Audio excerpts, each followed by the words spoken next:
Let's now go to Bob Chapman of the International Forecaster, who joins us in the third hour every Friday to break down what's happening in the economy. Bob, more and more, they say there's no way to get out of the recession that's really a depression. Here you were 3 years ago predicting what happened a year later. In October of 2008, you predicted that the stimulus would run out by now, over a year and a half ago when they passed it. As well as the banker bailout, and you said that by the later end of 2010, the stimulus would run out, and that they would make the decision for another stimulus, which might extend it for another year, but the decline would still be there, just more gradual, or things would accelerate, plunging downward. Bob Chapman, give us your breakdown now. Well, we just saw it was about 10 months ago. The bankers on Wall Street went long the dollar and short the euro. And I didn't know why at the time. We found out when Greece got in the middle of the news, along with the other unfortunate countries in the Eurozone that had problems. What the banks did when the euro got down around 120 is they covered their shorts in the euro, and they sold out their long positions in the dollar and probably reversed them, because the dollar has come right back down. It went from 74 to 89, 89 back to almost 80, and it's on its way back to test 74 again. Now, the reason I bring that up is that what they were trying to do was set up a buffer in the dollar, a place for it to fall from, not from 74, but from 89.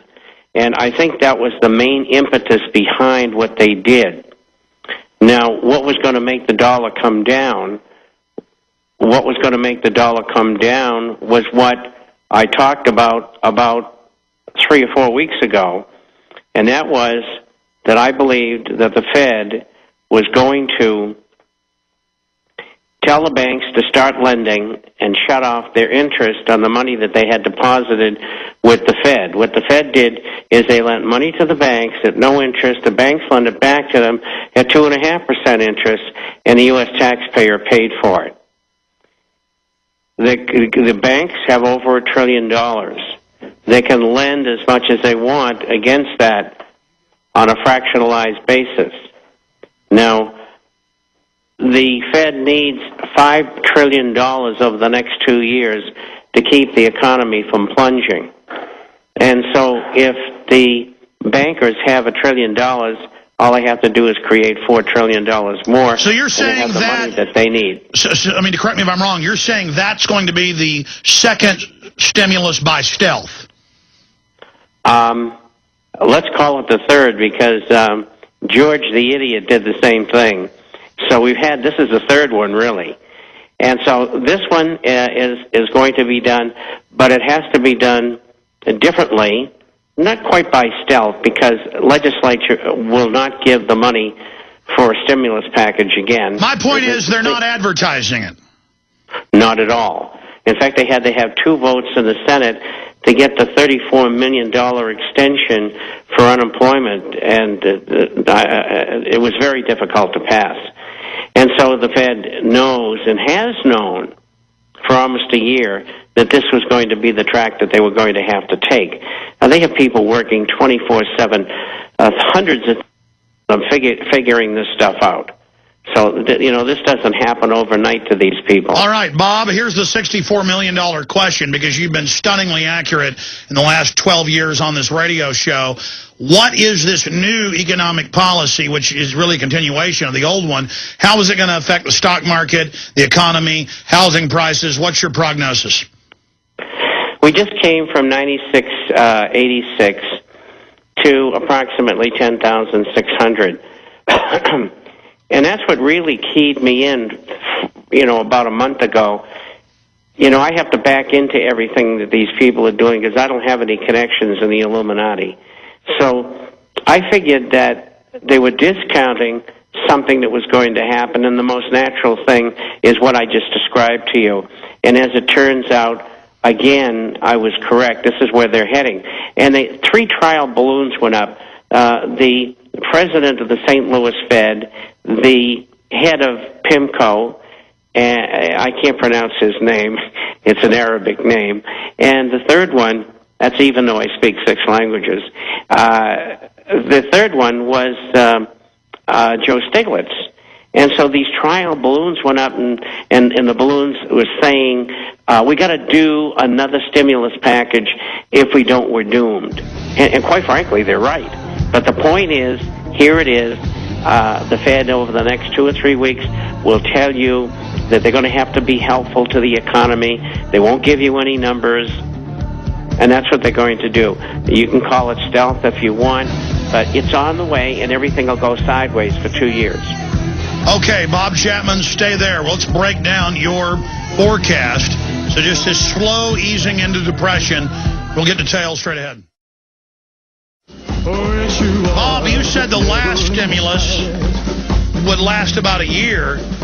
You're saying this one will go sideways for 2 years? Because sideways means we'll continue its trajectory. Our trajectory is incrementally down, and the economy really not even on life support right now, with layoffs and firings. And so quantify what sideways means. Well, first of all, I think that they're going to commit twice the amount of money and credit that they did last time, about $2.5 trillion. So that would be $5 trillion in total. And if it starts here in a couple of weeks and starts to seep into the economy over the next 3 or 4 months, then we'll compare it to what they've just done.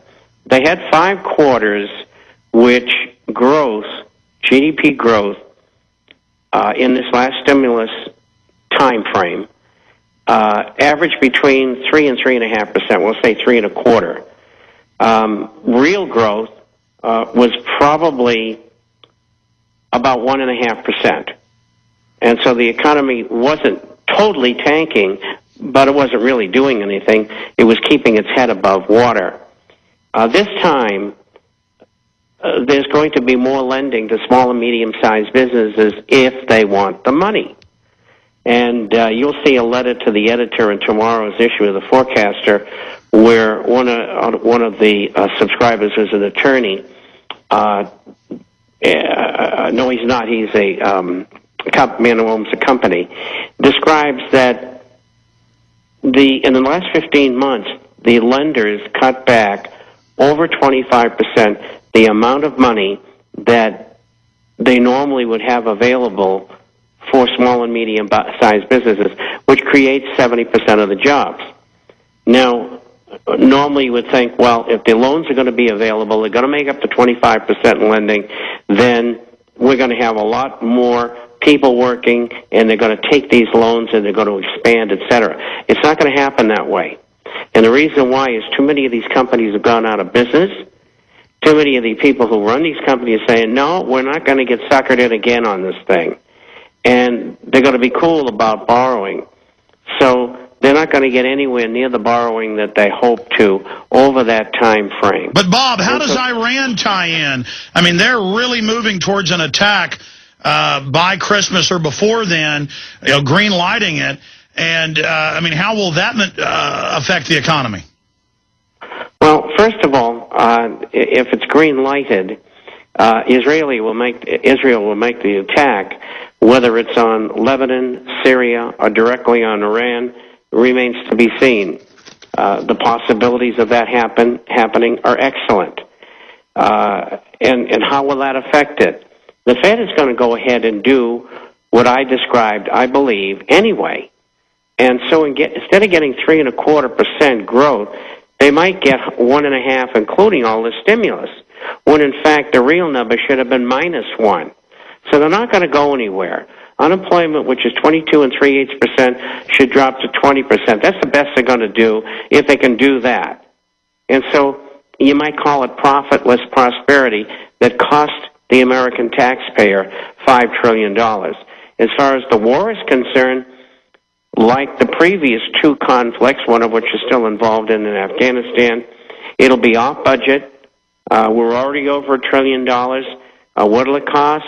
If it's a third world war, probably another $5 trillion. And so we're going to have rampant inflation.